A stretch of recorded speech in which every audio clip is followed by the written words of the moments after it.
Goeienaand, in ons aandgodsdiens vanaand gaan ons voort met ons bestudering van die tweede brief van Johannes. Vanaand kom ons by vers 10 en vers 11. As daar iemand na julle toe kom wat 'n ander leer bring, moet julle hom nie in julle huise ontvang nie en hom selfs nie groet nie.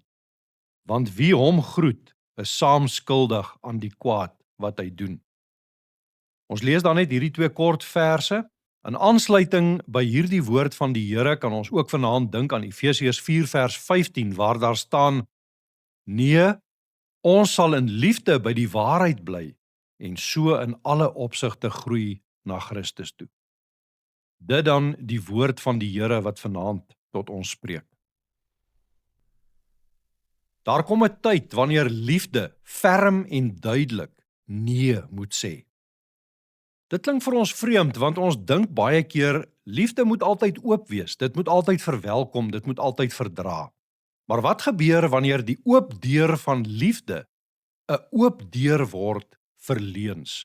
Wat gebeur wanneer ons uit liefde vir mense iets aanvaar wat ontrou is aan Jesus Christus? Hier in verse 10 en 11 gee Johannes vir die gemeente 'n streng opdrag. Hy sê, wanneer iemand na die gemeente toe kom, wat nie die ware leer oor Jesus Christus bring nie, moet die gelowiges hom nie in die huis ontvang nie. Hulle moet hom ook nie groet op 'n manier wat dit laat lyk asof hy 'n betroubare Christelike leraar kan wees nie. Nou moet ons onthou dat die eerste gemeentes baie keer in huise vergader het. Om so 'n leraar in die huis te ontvang, het daarom meer behels as om net vir hom kos en slaapplek te gee. Dit het beteken dat hy in die huisgemeente verwelkom is en dat hy daarmee ook 'n spreekbeurt of 'n platform gekry het om sy leer aan die gelowiges in daardie huis te verkondig. Johannes verbied dus nie gewone beleefdheid of elke gesprek wat jy dalk kan hê met iemand wat dwaal nie. Hy sê, moenie iemand wat Christus verdraai in die gemeente ontvang asof hy namens Christus praat nie. Moet hom nie aanbeveel nie, moet hom nie ondersteun nie, moet hom nie help om sy leuen te versprei nie, moet hom nie 'n platform in die gemeente gee om die onwaarheid te verkondig nie. Volgens vers 11 staan jy nie neutraal wanneer jy dit doen nie. As jy vir die dwaalleraar 'n platform gee, dan is dit so goed asof jy self daardie dwaalleer verkondig het. Dan neem jy deel aan sy bose werk, sê Johannes. Nou, hoekom is hierdie saak vir Johannes so belangrik, dat hy spesiaal 'n brief daaroor vooruit na die gemeente toe stuur? Uit vers 4 hoor ons dat Johannes iewers, ons weet nie waar nie, van die lidmate van hierdie gemeente teëgekom het. Met die herontmoeting was hy baie bly om te sien dat hulle vasgestaan het in die waarheid wat hy en die ander apostels aan hulle verkondig het. Maar dit was waarskynlik ook tydens hierdie ontmoeting dat hy by hulle die ontstellende nuus gekry het oor wat in die gemeente aan die gang was. Hulle het hom vertel, daar terug by die huis by die gemeente, was daar leraars wat 'n ander Jesus verkondig het, en dat die gemeente hulle ontvang het met tipiese Christelike gasvryheid en liefde, hulle die mense in die huis ontvang, en so het hulle vir hulle 'n platform gegee om hulle leringe in die gemeente te verkondig. Johannes wou self na die gemeente toe kom.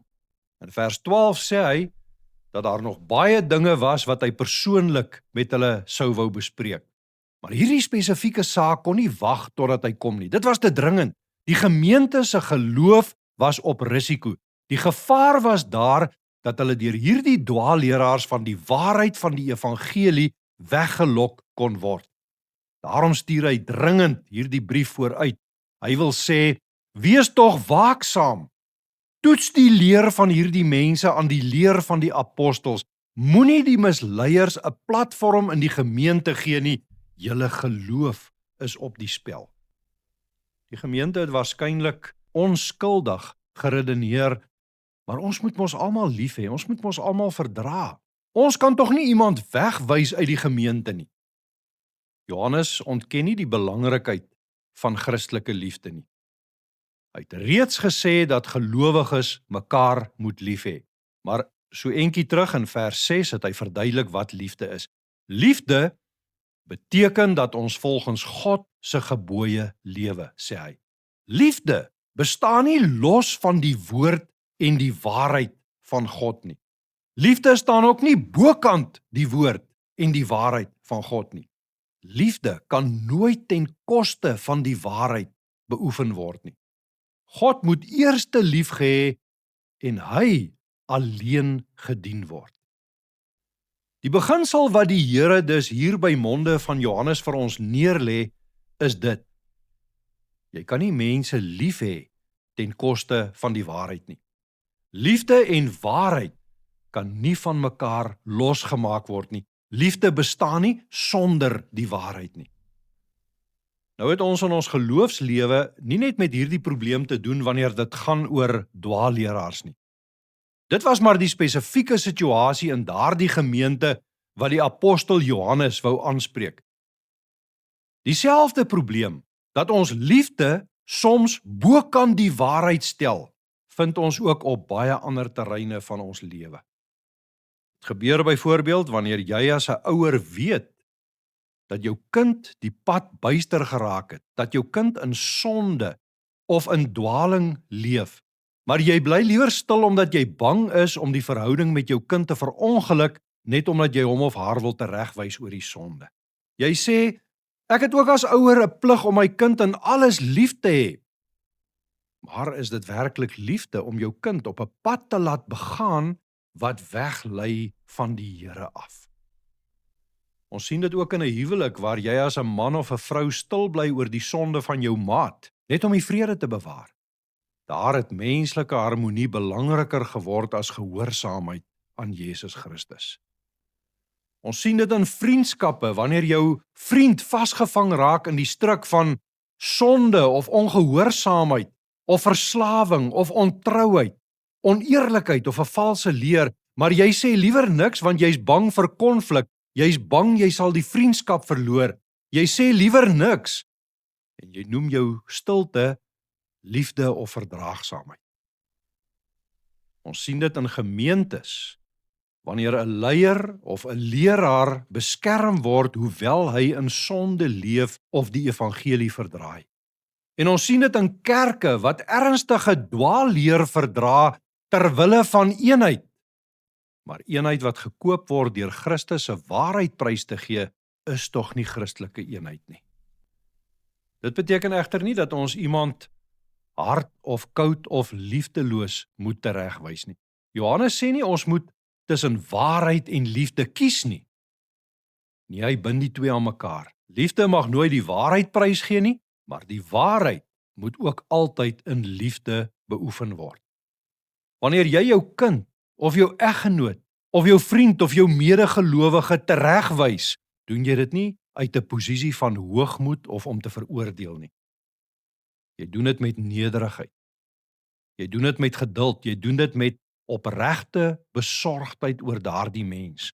Die doel is nie om 'n argument te wen of om iemand weg te stoot nie. Die doel is om daardie mens terug te roep na Christus, na gehoorsaamheid aan Christus. Ware liefde sê nie net nee en draai dan die rug nie. Dit bly naby. Dit bid, dit waarsku, dit luister, dit dra. Dit hou aan om die ander mens in die rigting van Jesus Christus te wys. Liefde neem nie net die tydelike vrede van die verhouding in ag nie, maar ook die ewige bestemming van die een vir wie ons lief is. Daarom kan dit juis die mees liefdelose ding wees wat jy kan doen om net stil te bly.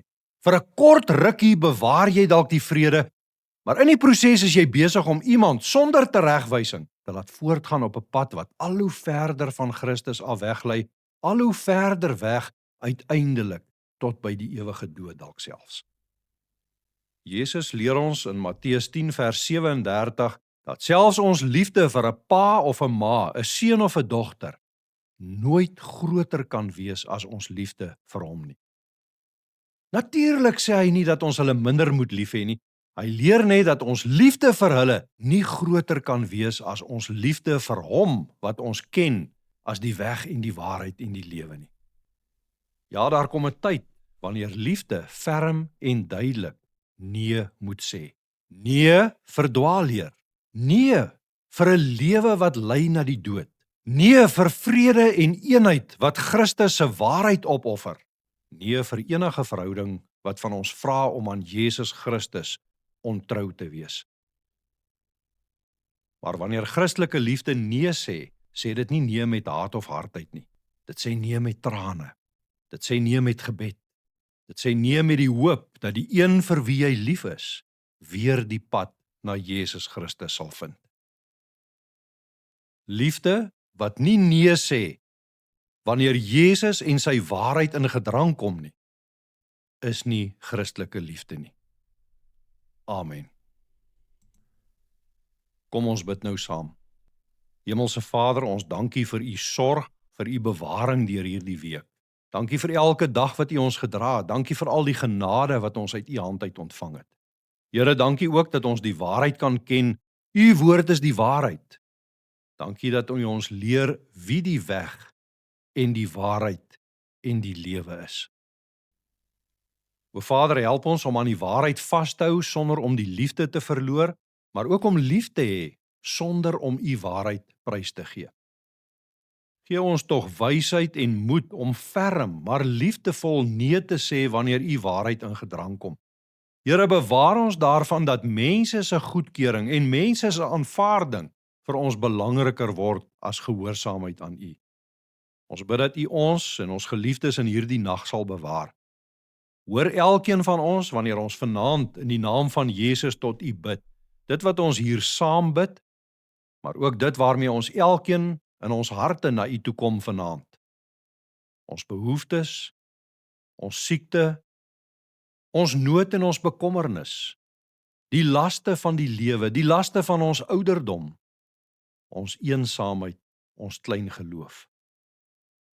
Ontferm u oor ons, Here, ontferm u oor ons. Dra ons, versterk ons in die geloof. In Jesus naam. Amen.